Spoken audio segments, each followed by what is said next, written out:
McCabe, who's written quite a few articles in some different publications. I'll give him the time to talk rather than list them all.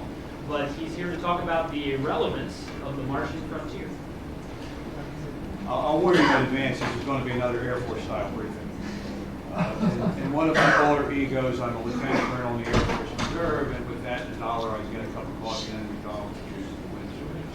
So I'm also obliged to remind you that I'm a U.S. government employee, and therefore the rantings you are about to hear represent only my opinion and have absolutely nothing to do with the U.S. government.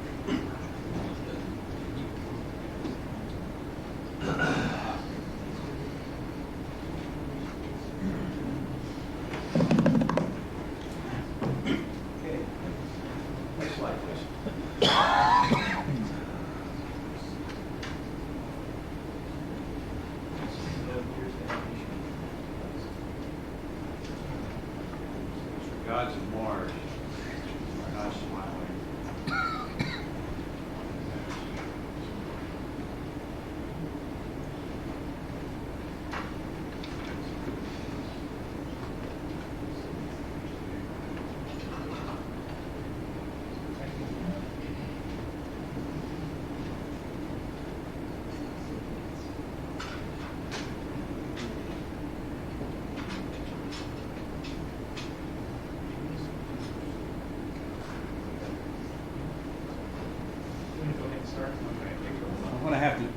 I'm going to have to do this without the PowerPoint presentation. So you're going to have to imagine that major points that I'm making are up on the screen here. Dr. Zubrin's writings have made a powerful case that Mars can be explored and bases established there. And most remarkably of all, made a case that can be done without breaking the bank. Is there a microphone here? Testing. No, there's no recording on mine. Pardon me? There's no room line. There's no recording. Okay, I'll yell out. Beyond that, he projects that Mars can be settled and provides us a possible way of doing it. And beyond that, he attempts to provide a justification for colonizing Mars based on what he calls the significance of the Martian frontier. The significance of the Martian frontier is based on the following assumptions. First, that to thrive, the U.S. and the Earth in general need a geographic frontier to challenge us. I'll concentrate on the U.S. aspect of this. And second, that the challenges we will face in settling Mars are relevant to the Earth. As I'm going to show in this presentation, both assumptions are at best uncertain. Okay. The assumption that to thrive, the U.S. and the Earth in general need a geographic frontier to challenges is in turn based on two other assumptions. One, it assumes that the frontier was decisive in shaping America. And he relies heavily on the theories of an American historian called Frederick Jackson Turner. And he assumes that America will stagnate without a frontier to challenge us. I'm afraid that looking at this as a historian, not a rocket scientist, that these are based at best on selective history and possibly dangerously inaccurate history. Despite the theories of Frederick Jackson Turner, it was not just or even predominantly the frontier that shaped America.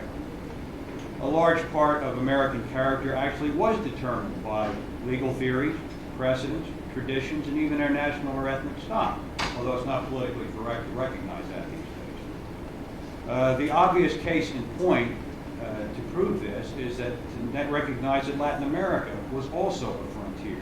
And in fact, the settlement of Latin America started even before the European settlement of North America. But if you study Latin American history, I have under some circumstances, innovative and democratic are not two of the words that immediately come to mind to describe it. Also, let alone progressive or humanist. The fact that the predominant government, legal, social traditions of the people that settled the United States were British has profoundly impacted our history. Beyond this, the rise of the U.S. in the last century, meaning the 20th century, not the 19th century, was without a geographic frontier. And in fact, our rise to world power really started after the closing of the geographic frontier in the late 1800s. If you look back at our history, one of the most remarkable periods in our history occurred between the fall of France in 1940 and the moon landing in 1969. During that period, we did the following. We fought and defeated the Axis in the Second World War. Don't underestimate the size of that accomplishment. victory was not inevitable and we could have lost, and at the beginning we very nearly did. After the war, we rebuilt Germany and Western Europe. We waged the Cold War, although it was best a stalemate until very nearly the end. We led the world in science, nuclear energy, electronics, medicine, aviation, and landed on the moon. Pardon me? Okay. Next slide. Next slide. Next slide. Next slide. Here. Okay. And we built an economy where high standards of living were and are taken for granted. And we did all this without a geographic frontier. Much more relevant was that we faced great challenges and great threats, partially from people who claimed their own right to carve out a geographic frontier. People like Hitler and Hirohito. Next slide. That should be Dr. Zuber, not Mr. Zuber. Perceives a loss of vigor in American society.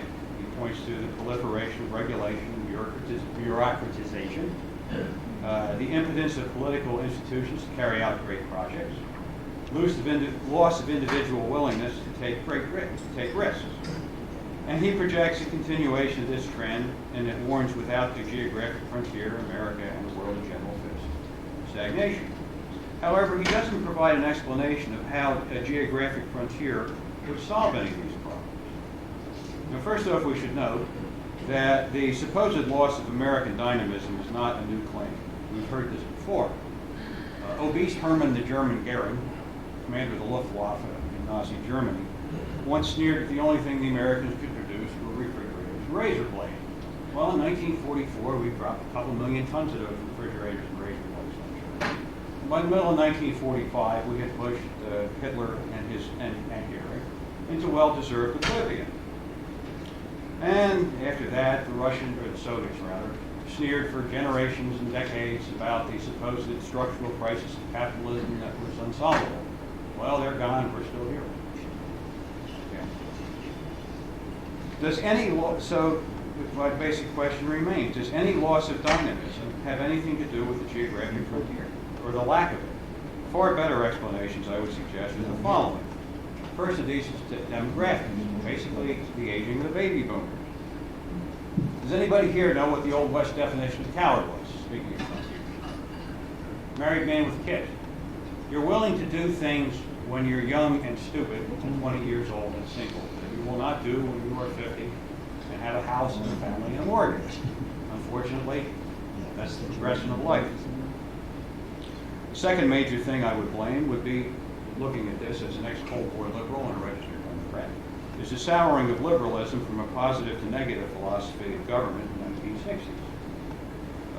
I summarize this by what I refer to as the 60s attitudes, where you take wealth and comfort for granted, but you're hostile to the mechanisms that produce it, which are things like capitalism, industrialism, science in general, and a strong work ethic.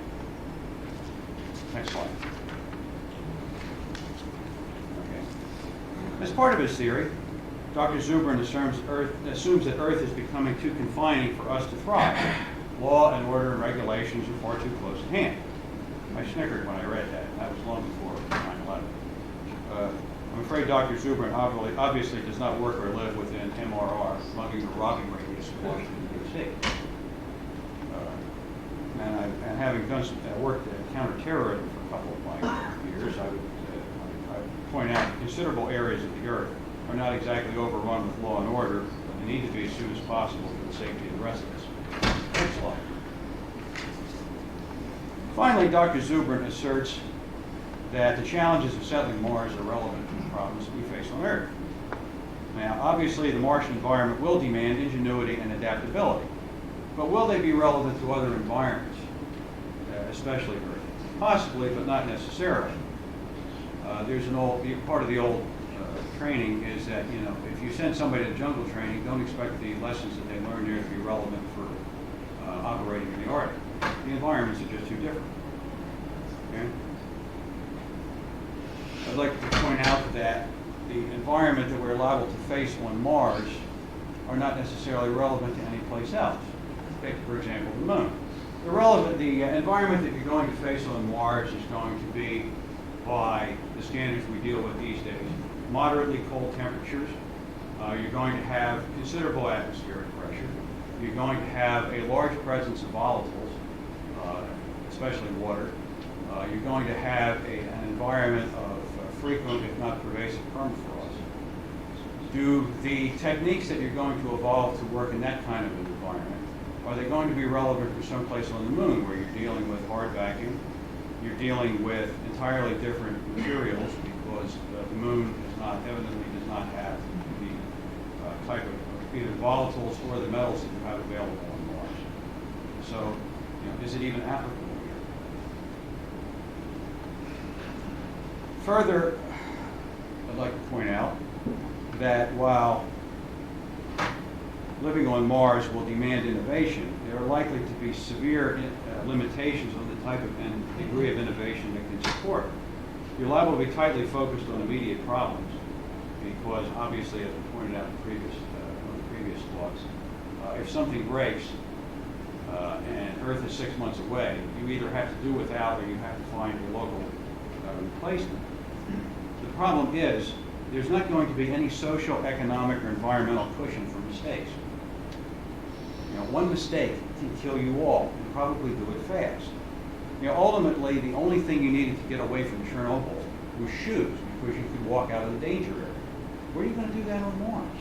There isn't going to be a place or a refuge to run to. So by necessity, innovation is likely to be tightly monitored and tightly controlled. You're not going to have the resources, you can't waste resources or afford mistakes. Next slide. Okay. The bottom line, the Martian frontier is irrelevant to the problem the U.S. faces. And while I'd be overjoyed to have it, we don't need it to thrive, let alone survive. I would suggest that if you want a dynamic and prosperous America, here are my recommendations. Basically, it consists of getting the basics right. And I have here my centrist political and economic agenda. Nothing too remarkable here. Nothing that people haven't said before. My conclusion is that if we have these, we'll have the resources for the Martian frontier to come by itself. It may just take a little longer. Questions? Okay, fairly short discussion. I'm sure there's going to be some questions. The resources. I think Zubrin, with his bombastic personality, is focusing on those issues. Those issues may turn out not to be what's really necessary for the United States to survive. I think it may focus on eventual off-Earth resources used to improve life on Earth, and there's many talks and many discussions about that. But Mars would be the cutting edge to put it in your mind that, well, if people can survive on Mars, we can do something here, that conundrum that people would toss out. And the reason why I say that is because the United States also became strong, and if we notice, we landed on the moon right at American peak oil. Now, whenever that happens, that people consider that happening on the Earth, which may be my belief now, other people before 2020 will have to sit there and say, how do you do more with less of the resources that we use currently to motivate our dynamic society? And America became strong. We invested in the suburbs to a way of lifestyle that said cheap energy sources, vigorous, resourceful, living on the edge type life will have a dynamism that says, wow, those guys on Mars can do this. I wonder, can we do that here? And that's the kind of thing that will go toward that improving the intellectual focus and give a focus to other political systems. And that's my belief as how Mars can say, like people felt real good when Lewis and Clark, went out and did their thing and were rewarded by Thomas Jefferson. God, he did it. Look at where we've gotten. These guys are really good.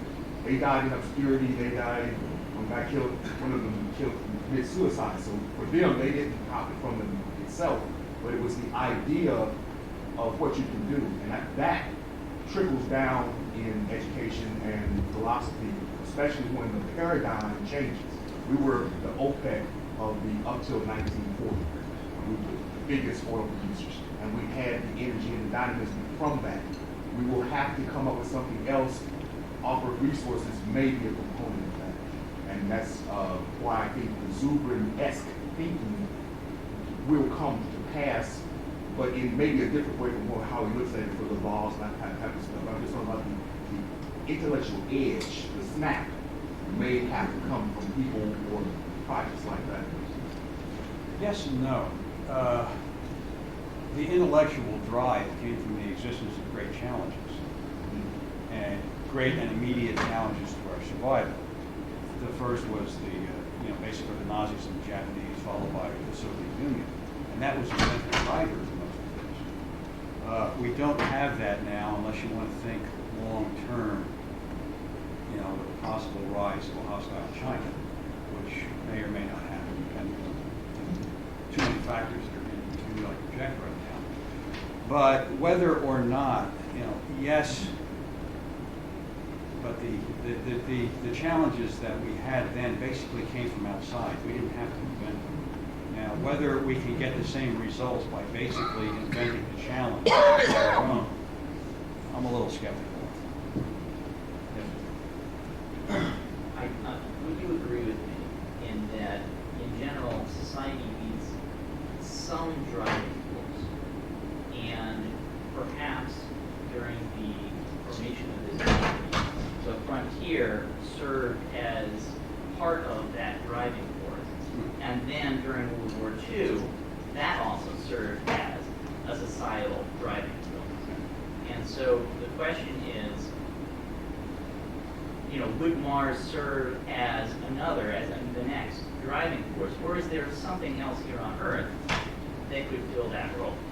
I don't know. I've been looking for one. I haven't found it. As for whether Mars could serve as a driving force, it might serve as a driving force for us.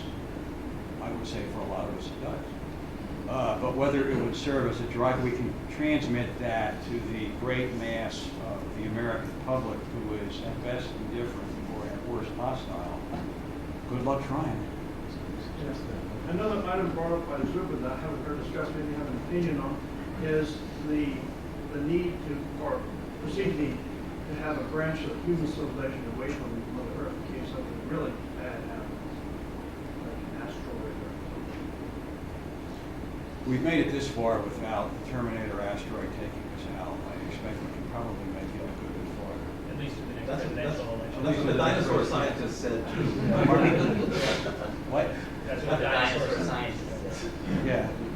Well, hey, they made it 200 They million made it years. pretty They had a pretty good run on things. Right. Yeah, but obviously it would be nice to have a fallback. Whether or not, but the trouble is trying to sell that again to the American public. Good luck trying.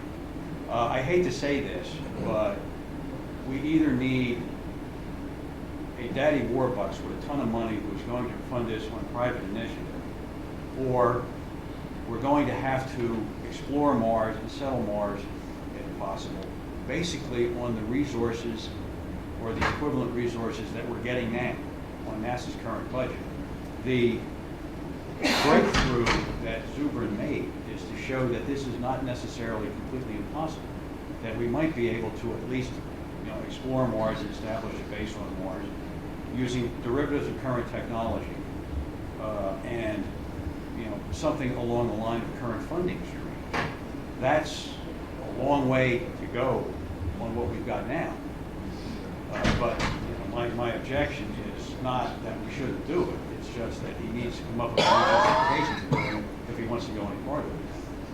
Couple questions in the back. The American public is at best indifferent to humans exploring Mars. Can you please explain why there were millions of hits on the Mars Pathfinder website and billions of hits on the Mars Exploration Rover website? And those are just robots with a couple of panoramic. Because it doesn't cost them anything. If you charge them to do that, I suspect that the interest will fall off very rapidly. How did a nearly $1 billion robotic probe mission not cost the taxpayers anything? Indirectly. Yeah. If you had to pay directly to get access to that website, to look at the images that are coming back from the Mars rover, you would have done it, I would have done it, Tom would have done it, but John Q. Public probably would not. I agree, but He would have waited for it to come out on CNN or Newsweek or something How like is that. this an argument with the public when support then a manned mission to Mars? I didn't say they would. Okay. I've never said that. I think, So looks like it's building up some steam. yeah, I think that in terms of this whole domain of discourse and motivations and things, especially bringing the point that I think that the most likely scenario that would get us to Mars the quickest would be to let the Chinese economy roar along for 5 or 10 years, have as oil production goes down, there'll be more perceived as zero-sum game, and then if the Chinese say, we're going to Mars, because, and they have, for whatever reason, then we go down, and then it'll be up to the United States to either say, I can see- we are going to be a player in the 21st century, or we had our run. Yeah, I can see two possible scenarios, neither one of which are very probable. First off, I'm basically an intel analyst, and I've done considerable work with China. I think the Chinese, as both an economic, not necessarily an economic threat, but certainly as a military threat, are vastly overstated. It's going to take them a couple of generations to get caught up to the point where they could be plausibly a threat. Let me finish. The only way I could see two, like I said, two possible scenarios. I wouldn't call them plausible scenarios. One, if it turns out that Richard Hoagland turns out to be someplace on the right planet, it turns out to be someplace correct. And that there is some, and we come across reasonably solid evidence that Mars once upon a time not only had life, but was inhabited with intelligent life. Or second, the Chinese decide, for whatever reason, to make a big play for Mars. Because I think, believe it or not, the Chinese have not signed the Outer Space Treaty saying that, you know, this is the common heritage of mankind, and have apparently quietly reserved the right to claim it. The historical precedent, by the way, is the missile gap, and one of the reasons why the Kennedy used in the 1960 elections was the missile gap, that in fact, in retrospect, really wasn't as big. A quick pause. Is Bruce McKenzie or any of his? I can give the talk. Oh, there's still interest to give the talk? Okay, Yeah. so that gives us about 7 more minutes to, do you have the data that you could? I have the light. Okay. Okay. As far as the American economy is concerned, I'm not even sure that going to Mars is necessarily going to help the economy, because that would probably be one of the biggest issues. If you're saying that going there is going to help with the common goal, we still have to have the funds and resources to do that. The point that Dr. Zubrin makes is that you can make the trip to Mars and explore Mars, possibly even establish bases on Mars, and not have it cost much more money than we're putting into the space program now. Now, assuming that's true, it opens the possibility that we could do that without breaking the bank.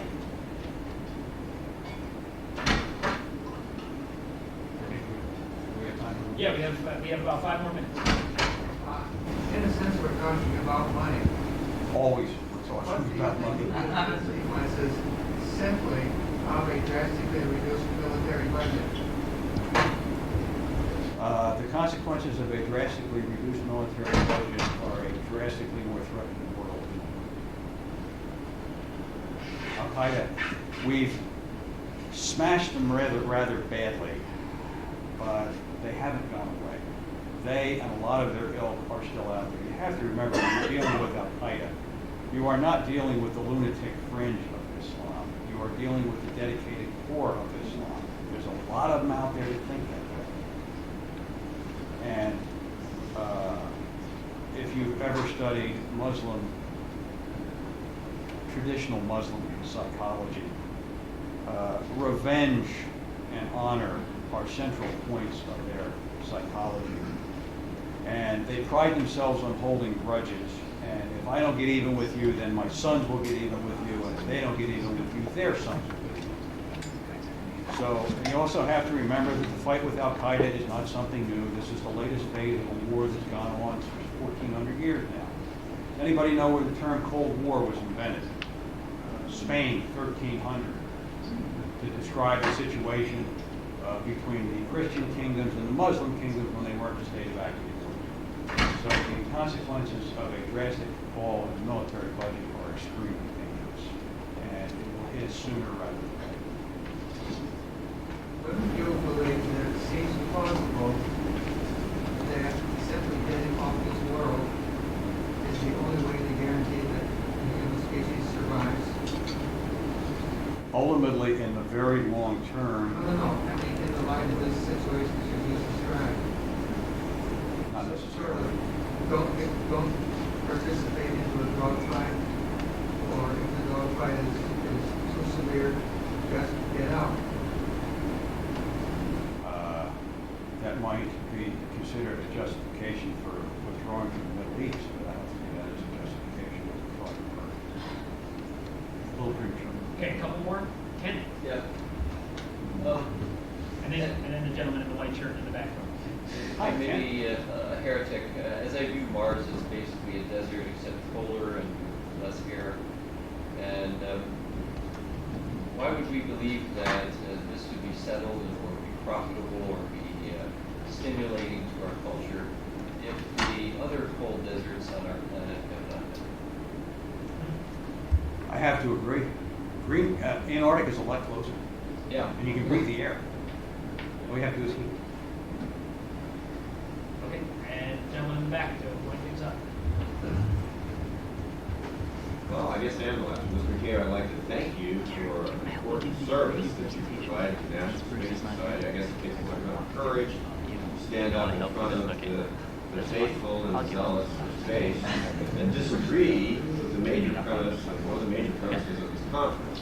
I view myself as a sympathetic skeptic. I'm not, if you've been listening to me, I'm not hostile. I know, and appreciate that. I guess what I would say is I've done a lot of space advocacy myself, gone out and talked to people, and what you're doing is very important. You have to have a viable discourse with the people who are going to pay for this thing, things you want to do, the costs you talk about, and you must go in with being able to see the other side. You have to see their side. You have to see how they want to put chicken in their pot, their car in their driveway, and have chalk on the chalkboards for their kids in their schools. And what people who are space advocates need to avoid at all costs is their own intellectual arrogance. Saying we should go there because we want to. Well, that's great. I'm all for it. But you must be able to debate the other side rigorously and analytically, and that's important. And thank you for doing that. I'm glad the NSS brought it.